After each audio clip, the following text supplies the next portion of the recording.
Hotel royal दरबार ईरानी चाय का इफ्तिताह अमल में आया। सिडको इलाके के राज कॉर्नर पर शुरू की गई इस होटल रॉयल दरबार का इफ्तिताह नांदेड़ जुनूब के एमएलए मोहन राव हम्बर्डे के हाथों अमल में आया।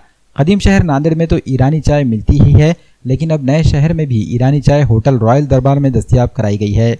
इफ्तिताही तकरीब में सियासी, समाजी और मजहबी शख्सियात के साथ दोस्त व अहबाब ने शिरकत की और प्रोपराइटर्स को मुबारकबाद पेश की।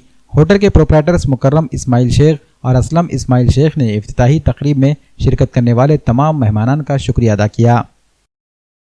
आज आपल्या सिडको येथील इराणी रॉयल दरबार चाय ह्या ठिकाणी आताच माझ्या हातानं सिडकोमधील रहिवासी व समाजसेवक आमचे अवतार सिंग सोडी, लतीबाई पठाण, कुंभारे साहेब व इतर सर्वांच्या हाताने आता ज्या ठिकाणी रॉयल दरबार चायचं ह्या ठिकाणी उद्घाटन झालं, या रॉयल दरबार चायचे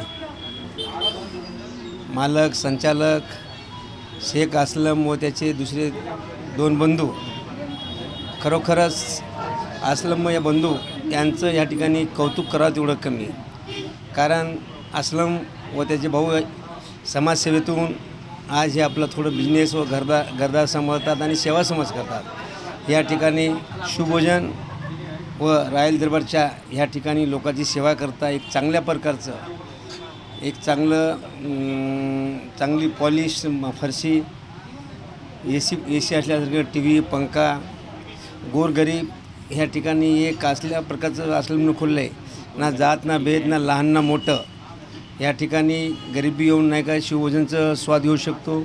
आणि चांगला माणूस प्रतिष्ठित नागरिक असू द्या ते बी या ठिकाणी रॉयल इराणी चायचं ह्या ठिकाणी स्वाद घेऊ शकतो. म्हणजे सगळ्याकरता एक चांगल्या प्रकारच्या ह्या ठिकाणी शोरूम खुललेले ह्या सर्व बांधवांना, असलम व सगळ्या दोघा बांधवांना लोकांची जनसेवा अशीच करावी. जनसेवा करत करतला आपलं कुटुंबी सांभाळावं, उधार देऊ नये पण चांगली क्वालिटी द्यावा एवढंच या ठिकाणी सांगतो. आणि इथं असलेले सर्व कस्टमर अवतारबाईला जानबूझून सांगतो, चाय तुम नहीं क्या घर की चाय पीना नहीं है, मगर अभी चाय पीना चालू कर दो. तुम एक बार चाय पिए तो इनका गिराक चालू हो जाएगा. तुम पहले बोले चाय नहीं पीते, और चाली डिकाशन ना कुछ तो भी चाय पीना चालू करो. पीऊँगा तो ईरानी चाय पीऊँगा ऐसा एक बोलो तो दूसरी तरफ चाय पीने की ज़रूरत नहीं पड़ती. और इसलिए सब भाइयों को, उनके परिवार को मेरे तरफ से उनको शुभेच्छा देता हूँ.